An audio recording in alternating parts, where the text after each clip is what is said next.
আজ প্রচণ্ড গরম আর সকাল থেকে প্রচণ্ড রোদ, তাই সকাল সকাল গাছগুলোতে একটু জল দিয়ে দিচ্ছি। কেন, যত বেলা বাড়বে তত রোদের তেজ আরও প্রখর হবে, তখন আর গাছে জল দেওয়াটা ঠিক হবে না।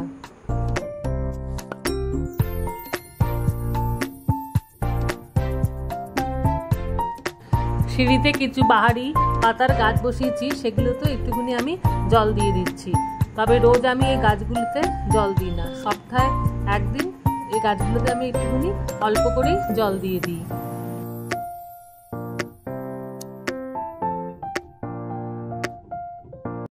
সকালে আজকে জল খাওয়ার আলু কুমড়ো বেগুন দিয়ে একটা কুচিয়ে ভাজা, হাতে তৈরি করা গরম গরম রুটি, আম আর কলা দিয়ে আমরা সবাই সেরে নিলাম। শাশুড়ি সকালবেলা স্নান করে ঠাকুর ঘরে পুজো করতে শুরু করে দিয়েছে। সত্যি কথা, সকালবেলা স্নান করে পুজো করা হয়ে গেলে মনে হয় যেন কত বড় একটা কাজ আমাদের হয়ে গেল, আর মনটাও দেখবে অনেক তৃপ্তি লাগে। গরমটা আজ এতটাই বেশি যে আজকে খুব হালকা ফুলকা নিরামিষ রান্না করা হয়েছে।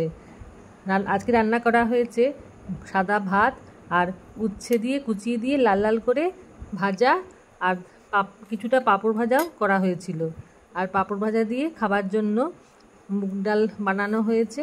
মুগ ডালটা কিন্তু খুব হালকা করেই বানানো হয়েছে। আর বানানো হয়েছে আলু দিয়ে ঝাল ঝাল পোস্ত আর আলু ফুলকপির ডালনা। এই ছিল আজকে আমাদের লাঞ্চের মেনু। সন্ধেবেলা মুখরোচক একটু কিছু নাস্তা বানাবো বলে মিক্সির ছোটো কন্টেনে ছোট বাটির হাফ বাটি সুজি আর ছোট বাটির হাফ বাটি চিনি নিয়ে এটা মিক্সিতে আমি খুব ভালো করে আমি গুঁড়ো করে নিলাম।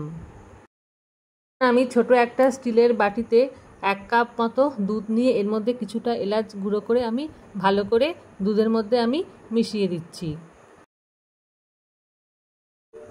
চা চামচের হাফ চামচ বেকিং পাউডার আমি দিয়ে দিলাম।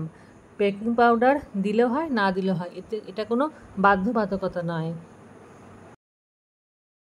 গুঁড়ো করে রাখা সুজি আর চিনি আমি এবার এই দুধের মধ্যে ঢেলে দুধের সঙ্গে আমি খুব ভালো করে এটাকে আমি মিশিয়ে দিচ্ছি। স্বাদের জন্য আমি অল্প একটু নুন দিয়ে দিলাম।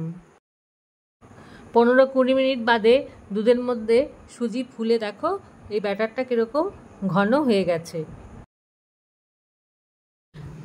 ননস্টিক কড়াইতে অল্প পরিমাণে সাদা তেল দিয়ে এর মধ্যে আমি একে একে ব্যাটারগুলো দিয়ে আমি সুজির ছক্কা আমি বানিয়ে ফেললাম। সুজির এই ছক্কা খেতে কিন্তু খুব দারুণ আর খুব হেলদি। তাহলে বন্ধুরা, আজকের ভিডিওটা আমি এখানে শেষ করলাম।